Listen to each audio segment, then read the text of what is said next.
Boris Johnson is himself seriously ill in intensive care with the disease. So we can talk to his friend, his former communications director when he was Mayor of London, Guto Harri, and in a moment, A&E doctor, Dr. Javed Abdelmonem.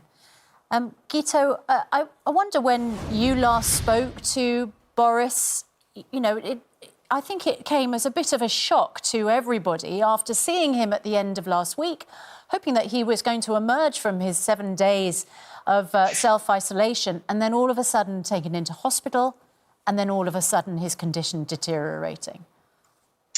Yes, only a week ago when he was told he had the virus, he was pretty bullish about just shaking it off and ploughing on.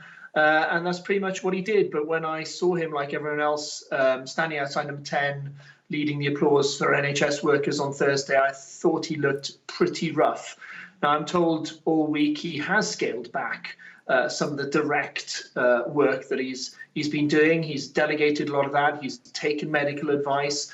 They've tried to protect him, those around him at number 10. But in the end, there are massive judgment calls to be made at a time like this. And Boris is not one to pass those judgment calls on. He knows that the buck stops with him. At the end of the day, he'll be held accountable for all this. And he's also, as we all know, the man who's more personally than even most prime ministers associated with this government. So not to be there on the steps cheering the NHS leaders, not to be there every day, one way or the other, would be very difficult for him. So that's why I think he probably didn't give his body the ultimate chance to rest. Well, that's the problem, isn't it, Guto? Because he's the Prime Minister. It's the most important job in the country right now.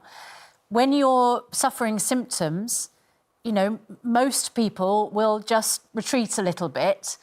But he sort of channels this Churchillian spirit of, you know, excuse my language, keep buggering on, as Churchill, you know, famously said, you know, and perhaps that wasn't the right thing to do, but you can't blame him for wanting to do it.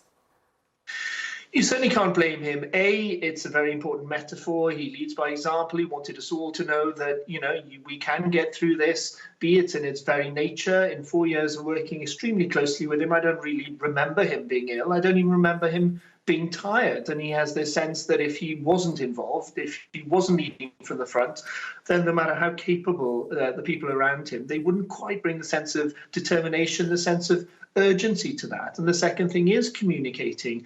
And that's why I think he will have been absolutely gutted to have to succumb to going to hospital in the first place and go into intensive care now. And we can only hope that it's a brief spell and he'll be back on his feet sooner rather than later. Guto, there's a reality check here, isn't there? On a human level, we can all feel enormous sympathy for Boris Johnson and wish him a speedy recovery.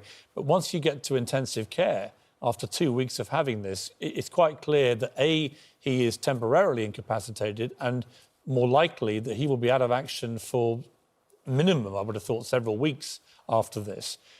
Dominic Raab is kind of de facto Prime Minister, but what is your understanding of the reality of who is now in charge? And the reason it's so important is there may be some gigantic decisions to be taken over the next few days. Who ultimately will have the final say? Well, it's a good question, because under our system, the Prime Minister, it literally means the first among equals. So he does sort of rise above other cabinet colleagues, but the rest of them, you can argue, you know, for months about who outranks who and whose experience is more relevant. Clearly, two of the key figures here who are generally seen to have done a pretty good job are the Health Secretary, Matt Hancock, and Rishi Sunak as a young, inexperienced, but hugely impressive, very quickly Chancellor.